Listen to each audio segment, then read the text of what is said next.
आपके मन में भी सवाल आता होगा कि इस एनसीईआरटी से फाइनल के बोर्ड एग्जाम में कितने सवाल आते हैं, क्या पूरे सवाल एनसीईआरटी से होते हैं। तो आज आपको प्रूफ दिखाने वाला हूं कि पेपर आपका बनता कहां से है, तो मुझे फॉलो करते हुए जाना। जैसे आपके सामने ये सवाल दिखाई दे रहा है रियल नंबर का, और ये एनसीईआरटी के डायरेक्ट सवालों में से आया गया है, दोनों ही सवाल और करके। अगर मैं ट्रिग्नोमेट्री के सवाल की बात करूं तो ये भी सवाल आपके डायरेक्टली एनसीईआरटी से आया हुआ है।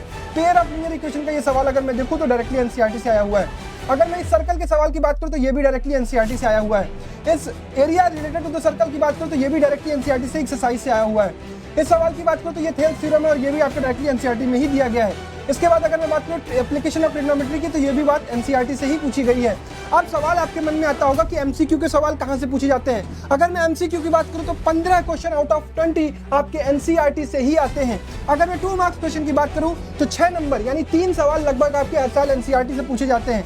अगर मैं 3 मार्क्स क्वेश्चन की बात करूं तो आपके 5 सवाल लगभग एनसीईआरटी से ही पूछे जाते हैं। अगर मैं 5 मार्क्स की बात करूं तो 3 सवाल आउट ऑफ 4 आपके एनसीईआरटी से ही पूछे जाते हैं। और अगर मैं बात करूं टोटल नंबर का सवाल कितना एनसीईआरटी से पूछा जाता है, तो अप्रॉक्सीमेटली 50 से 55 नंबर सवाल आपके एनसीईआरटी से ही आते हैं आउट ऑफ 80, यानी 65% पेपर आपका एनसीईआरटी से बनता है। लेकिन अगर आपको टॉप करना है, 95% लेकर आना है, तो आपको एनसीईआरटी के बियॉन्ड भी प्रिपरेशन करनी पड़ेगी। और इन सब प्रिपरेशन के लिए मेरा चैनल आपके लिए हमेशा है, तो फॉलो करते हुए जाइएगा।